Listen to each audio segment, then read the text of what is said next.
Sa loob ng halos 10 taon, naging malaking tulong sa 53 taong gulang na si Barbara Shirley Asuncion ang natatanggap na ayuda mula sa Pantawid Pamilyang Pilipino Program o 4Ps ng Department of Social Welfare and Development. Ginagamit daw niya ito para may maipangtustos sa pangangailangan ng kanyang 11 anak, lalo pat 8 taon na siyang byuda. Malaki kasi sa mga projects ng mga bata, sa mga notebooks, basta sa mga projects nila, yung pera ng 4Ps talaga tinatago ko yan para sa kanila. Kasi yung mga projects nila, ilang subjects yun, di ba? Bibilin mo lahat yun. Sa halip na manghihingi ako ng tulong sa mga kamag-anak para isuporta ko sa pag-aaral ng mga anak ko, yung pera ng 4Ps, ang laking tulong nun. Kamakailan lamang nabalitaan daw ni Asuncion ang pagkaalis sa listahan ng ilang mga benepisyaryo. Bagamat nangangamba ng matanggal, malaki pa rin ang pasasalamat niya sa gobyerno. Magpapasalamat ako sa gobyerno kasi nandyan sila na handang umantabay sa mga mahihirap na Pilipino para sa edukasyon ng mga anak. Nagpapasalamat ako ng malaki kasi nandyan sila.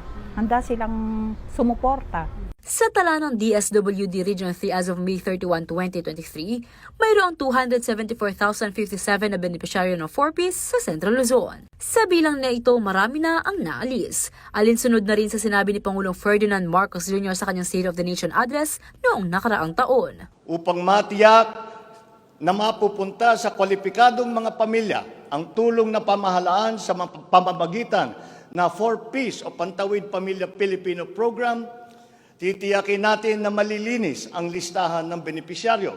Ayon kay Alexin Bianca Castañeda, ang Information Officer 2 ng 4Ps ng DSWD Region 3, sinusuyod na raw ang mga benepisyaryo ng 4Ps para sa revalidation. Ayon sa Rule 15 Section 34 ng Implementing Rules and Regulations o IRR ng 4Ps Act, kabilang sa mga batayan ng pag-alis sa benepisyaryo ang pagtungtong ng bunsong anak sa 19 na taong gulang at kung nakagraduate na ang mga ito sa high school. Maaalis na rin ang mga non-poor o yung mga hindi na nabibilang sa mahirap na pamilya, voluntaryong pag-alis sa programa, at yung mga nakagawa ng paglabag sa kasunduan. Currently po this year, we have an ongoing Pugay Tagumpay.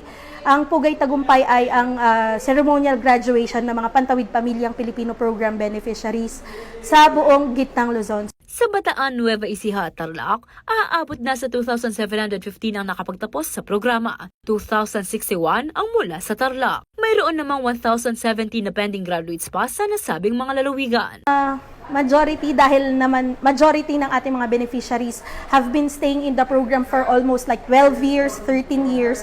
Karamihan sa kanila graduate na at wala na rin silang mga anak na 0 to 18. So, ito yung current na number, bawas na ito, hindi na kasing dami ng dati.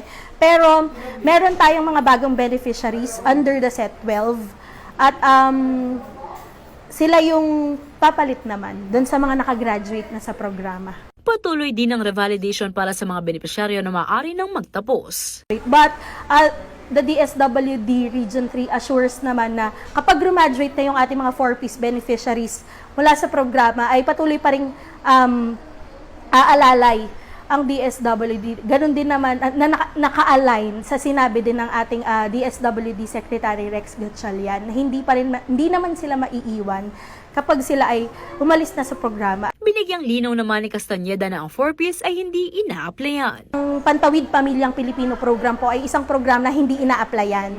Ang listahan po ng mga benepisyaryo ay manggagaling doon sa database ng listahan ng 3. Whereas sila po ay tinatawag nga ng publiko ay isa-census.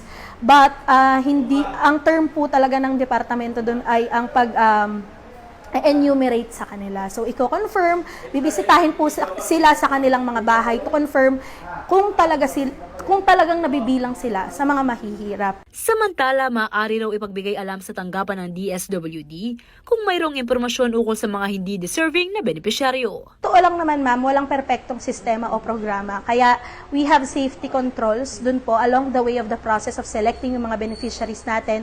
But kung meron po silang kakilala personally or nakikita nila na hindi deserving yung isang pamilya na mapabilang sa 4Ps, para lang to make sure syempre na yung talagang mga pamilya na napapabilang sa programa ay karapat-dapat. Sa kabuuan, mayroong 1,148 na tauhan ng DSWD sa buong Central Luzon na nakatutok sa 4Ps. Liana Canilao, CLTV 36 News.